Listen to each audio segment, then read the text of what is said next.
Naalala nyo pa ba nung nasa CAP pa? Mahabulan mula entrada hanggang dulo sa kalsada. Palayan, patubigan, dayamihan, ito ang ating mga palaruan. Noong ang tanging problema, ang gabing ay malapit na. At ang ating mga ina naghahanap na sila. Nakahanda na para mamalo na, kasi nga gabi na.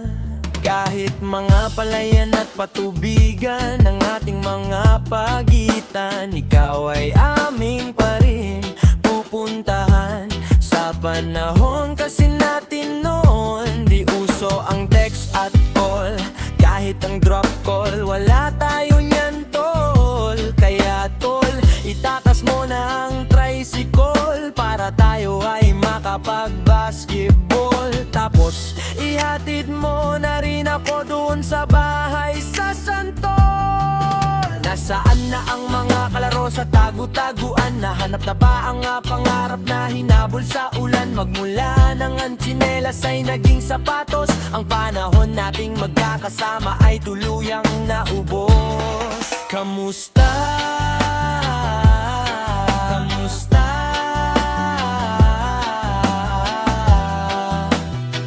Kamusta na kayo? Halos magdadalawampung taon na ang nagdaan. Social media na lang ang aking paraan para kayo ay aking matanaw man lang. Ngunit ang mukha nyo malabo na sa isip, para mga anino na lang sa isang panaginip. Hindi ko alam kung nasaan na kayo. Ang ating kahapon naging kwento na lang ng malayo.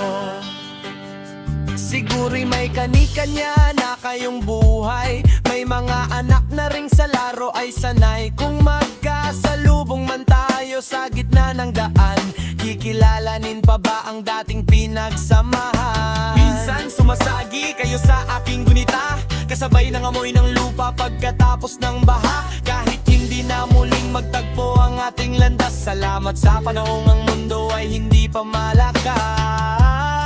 Kamusta? Kamusta?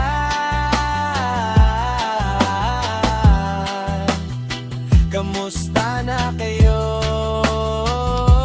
Halos magdadalawampung taon na ang nagdaan. Social media na lang ang aking paraan para kayo ay aking matanaw man lang.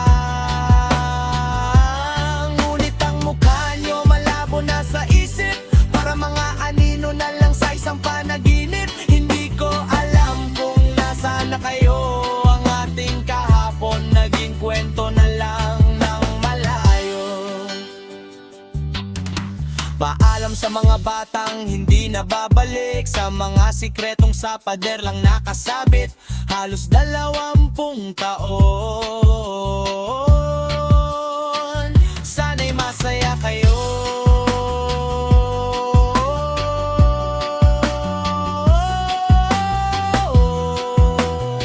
Kung nasaan man kayo, masaya pa rin ako. Mga childhood friends ko,